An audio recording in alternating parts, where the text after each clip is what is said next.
Bonjour à tous, le professeur Marty Lobdell est un psychologue qui a vu des milliers d'étudiants échouer et réussir au cours de ses plus de 40 ans de carrière. Il a consacré sa vie à la recherche de ce que nous pouvons faire pour étudier moins mais apprendre mieux. J'ai récemment regardé une de ses conférences sur YouTube, appelée Staline dans cette vidéo. Je vais résumer mes 5 leçons préférées de cette conférence. Combien de temps pensez-vous pouvoir lire le contenu de vos livres, de vos notes, et être efficace dans l'apprentissage de ce que vous lisez? 1 heure, 2 heures.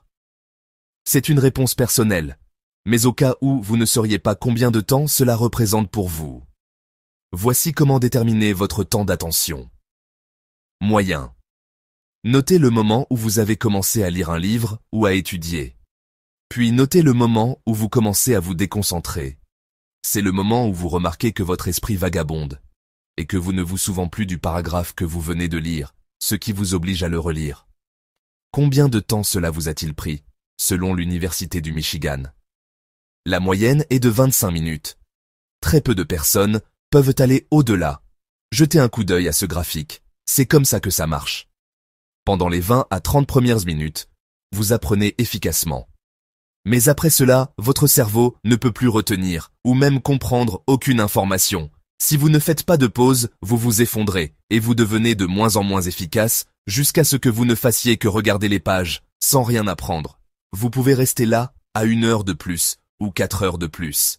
Mais combien de temps avez-vous réellement étudié? Environ 20 ou 30 minutes. Vous vous fatiguez, vous perdez votre temps et ce n'est pas amusant. 2 heures plus tard, vous direz à quel point vous détestez ce sujet.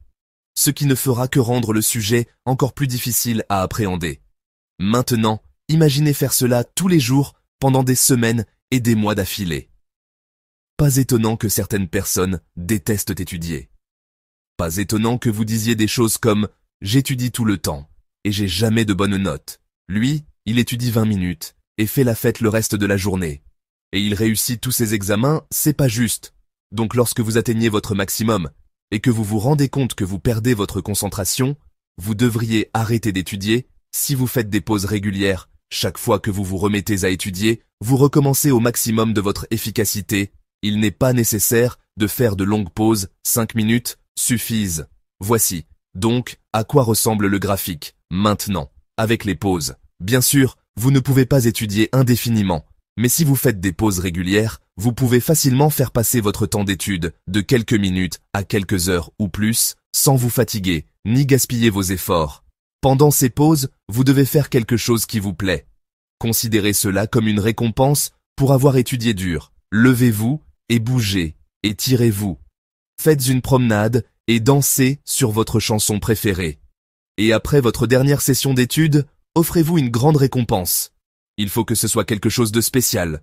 Le professeur Lobdell dit qu'il avait l'habitude d'étudier en utilisant ce système de 15 à 21 heures, puis d'aller au bar et de boire une bière avec ses amis, c'était sa grande récompense au bar. Il rencontrait parfois un camarade de classe qui avait inversé les choses.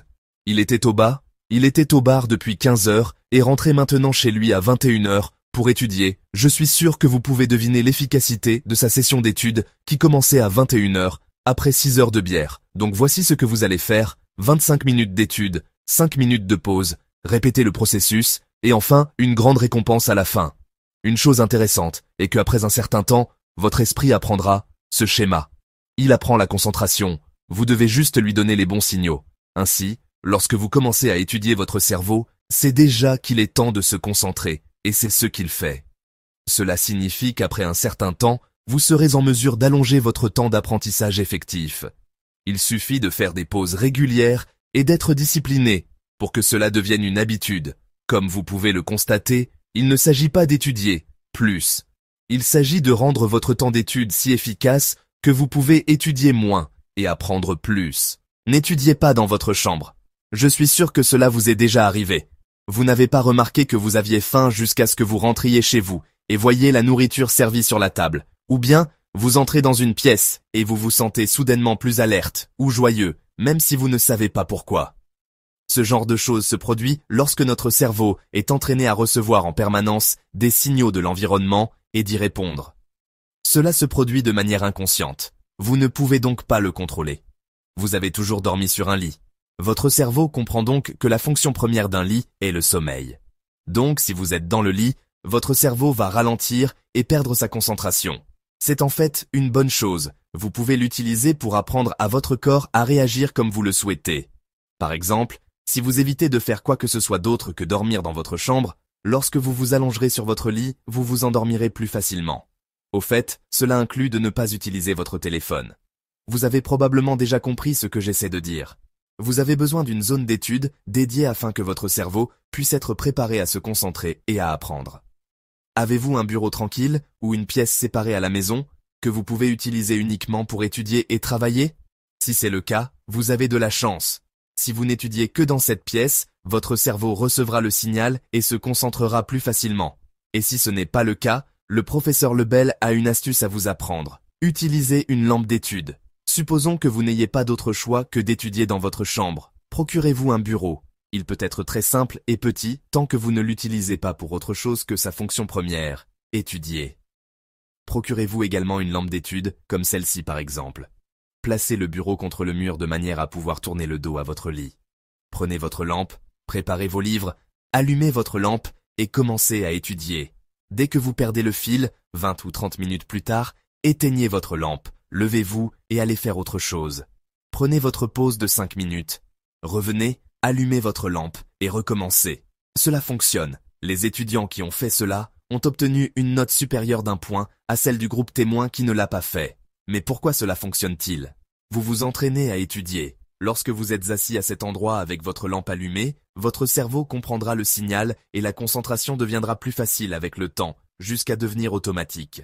Les faits et les concepts 3, ne vous préoccupez pas des faits. Il y a 2 types de choses que vous devez apprendre si vous êtes étudiant, les faits et les concepts. Un fait est un élément d'information. Supposons que vous soyez un étudiant en psychologie. Si je suis votre professeur et que je vous dis que Sigmund Freud est le père de la psychanalyse, c'est un fait que vous pouvez mémoriser. Maintenant, savoir ce qu'est la psychanalyse. C'est un concept, savoir qui était Freud et ce qui l'a conduit aux découvertes et aux théoriques qu'il a ensuite appelées psychanalyse, c'est aussi un concept. Si vous ne savez pas ce qu'est la psychanalyse, ce n'est qu'un mot sans signification pour vous, dont vous pourrez ou non vous souvenir dans quelques jours. Mais si vous saisissez le concept, vous ne l'oublierez jamais. Si vous avez des doutes sur vos faits, vous pouvez les consulter sur Google. Maintenant, les concepts. Ce que vous devez comprendre pour comprendre un concept, vous devez être actif dans votre apprentissage. Étudier ne consiste pas à lire le même morceau d'information encore et encore, c'est la façon dont on nous apprend à le faire, et cela peut fonctionner pour certaines personnes. Si cela fonctionne pour vous, tant mieux continuer à le faire, mais la vérité que cela ne marche pas pour la plupart des gens. Je vais juste tirer quelques mots que je suis sûr que vous avez déjà entendus si vous avez terminé le lycée, macrophage troposphère, l'algorithme. Bon, maintenant, je veux que vous en choisissiez 2 et que vous essayiez de mettre ce concept dans vos propres mots et de me l'expliquer, en êtes-vous capable? Vous vous souvenez peut-être qu'un macrophage est une cellule sanguine et que la troposphère est l'une des couches de la Terre.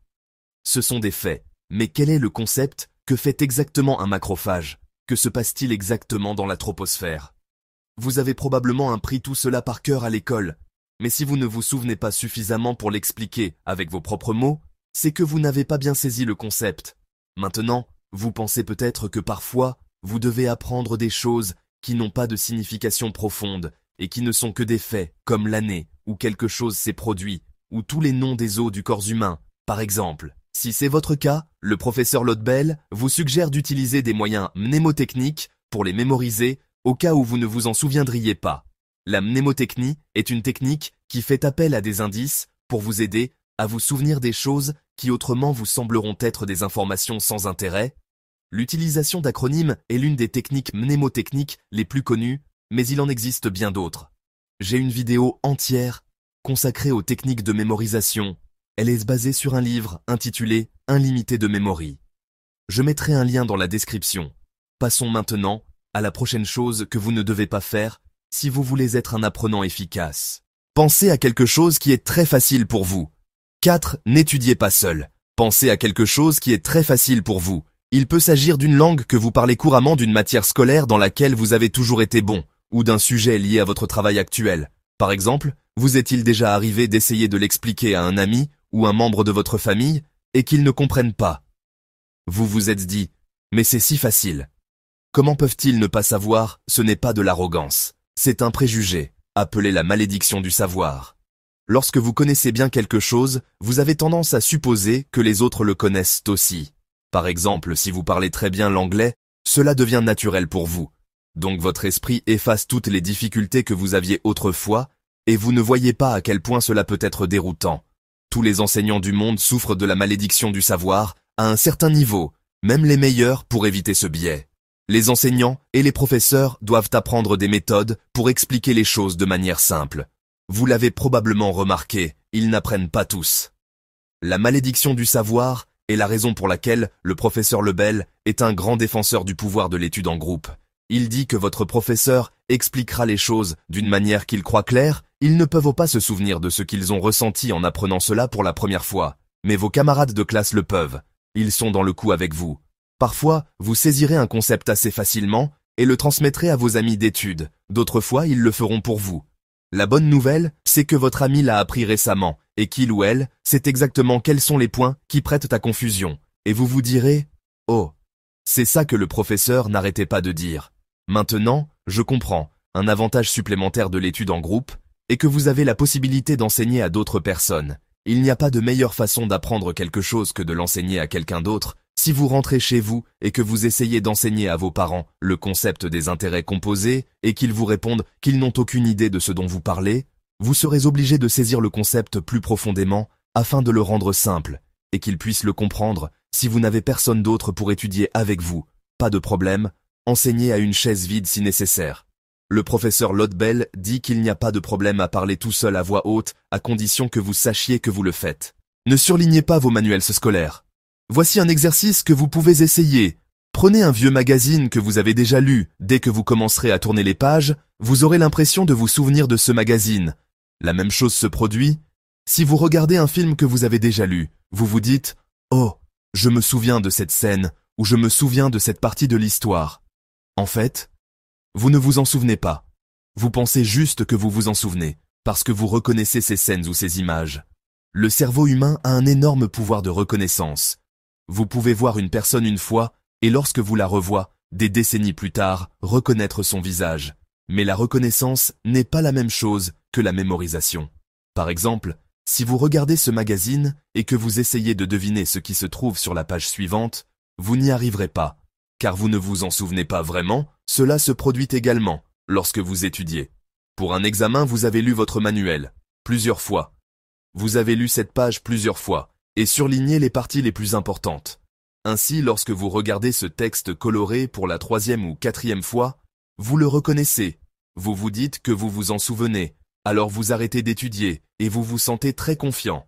Mais le jour suivant, lors de l'examen, vous n'arrivez pas à vous en souvenir, malgré tous vos efforts. Vous vous sentez frustré, vous avez étudié si dur et bien surligné les informations les plus importantes, et relire ces pages plusieurs fois est une façon d'étudier, appelée apprentissage par cœur. Cela fonctionne pour certaines personnes, et pour la plupart d'entre nous, ce n'est pas le cas. Qu'est-ce qui fonctionne? Alors, le professeur Lodbell enseigne une formule en 5 étapes pour un apprentissage efficace. Ces 5 étapes y sont enquêtées, questionner, lire, réciter, et réviser. Voici comment cela fonctionne, enquêter.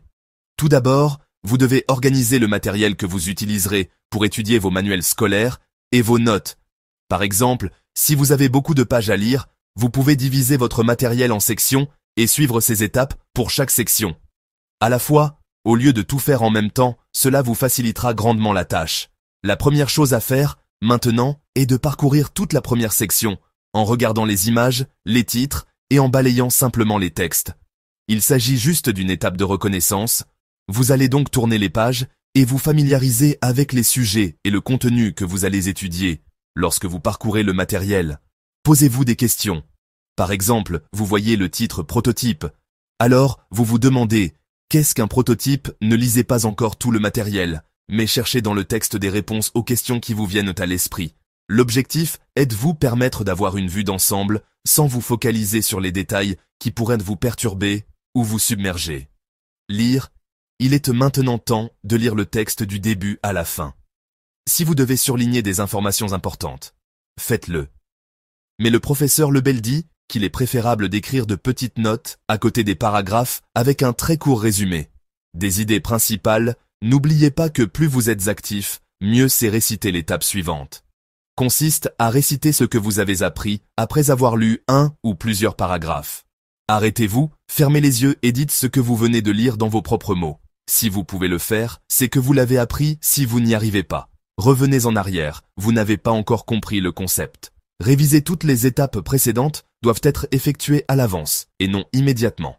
Avant le test, si vous faites cela, lorsque le test arrive, vous devriez déjà connaître tout le contenu. Il ne vous reste plus qu'à le réviser. La plupart des étudiants ne commencent à étudier que la veille de l'examen et doivent alors faire des nuits blanches, ce qui les fatigue et augmente les risques de mauvais résultats. Vous ne devriez pas faire cela. Le professeur Lebel vous avertit que la fatigue est l'une des pires des choses que vous puissiez faire pour votre apprentissage, si vous suivez tous les conseils de cette vidéo, mais que vous négligez votre santé. Votre apprentissage en souffrira en dormant pas assez. Vous annulez vos bonnes études, car la consolidation de la mémoire se produit. Lorsque nous dormons, les gens disent qu'ils n'ont pas assez de temps, mais tout votre temps d'étude est perdu. Si vous ne dormez pas, j'ai une vidéo sur le pouvoir du sommeil, basée sur un livre intitulé « Why ». Si vous avez du mal à vous endormir, ou si la qualité de votre sommeil est mauvaise, regardez cette vidéo. Vous la voyez probablement sur votre écran. C'est tout pour aujourd'hui. J'espère que cela vous a été utile. Merci d'avoir regardé cette vidéo, à bientôt.